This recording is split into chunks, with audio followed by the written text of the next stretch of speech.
Telangana DGP office వద్ద high tension నెలకొంది. DGP కార్యాలయం ముట్టడికి నిరుద్యోగ జేఏసీ ప్రయత్నించడంతో హై టెన్షన్ తలెత్తింది. పోలీస్ రిక్రూట్మెంట్ బోర్డుకు ముట్టడికి నిరుద్యోగులు పెద్ద ఎత్తున తరలివచ్చారు. నిరుద్యోగులతో కలిసి జేఏసీ నేతలు కార్యాలయంలోకి దూసుకెళ్లేందుకు ప్రయత్నించగా పోలీసులు అడ్డుకున్నారు. పరిస్థితి అదుపులోకి తీసుకొచ్చేందుకు నిరుద్యోగులతో పాటు పలువురు నేతలను అరెస్టు చేసి పోలీస్ స్టేషన్లకు తరలించారు. ఈ క్రమంలో పోలీసులు నిరుద్యోగులకు మధ్య స్వల్ప ఉద్రిక్తత చోటు చేసుకుంది.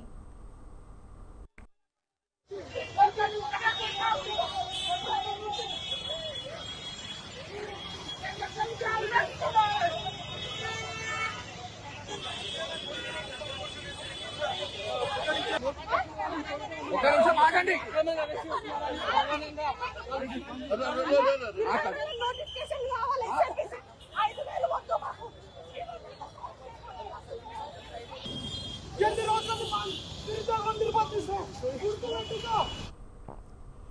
తెలంగాణలోని పోలీస్ రిక్రూట్మెంట్ విషయంలోని నిరుద్యోగులకు మరోసారి రోడ్డెక్కారు. ఎస్ఐ, కానిస్టేబుల్ నియామకాల కోసం 5 నెలల్లో నోటిఫికేషన్ విడుదల చేయాలని డిమాండ్ చేశారు. అలాగే పోలీసు ఉద్యోగాల్లోని పోస్టుల సంఖ్య 5,000 నుంచి 20,000 వరకు పెంచాలని డిమాండ్ చేశారు. పోలీసు అధికారులు సర్కారుకు వ్యతిరేకంగా నినాదాలు చేశారు. డీజీపీ ఆఫీసులోనికి చొచ్చుకొచ్చి వెళ్లేందుకు ప్రయత్నించగా పోలీసులు అడ్డుకొని అదుపులోకి తీసుకున్నారు. ఒక నిమిషం ఆగండి.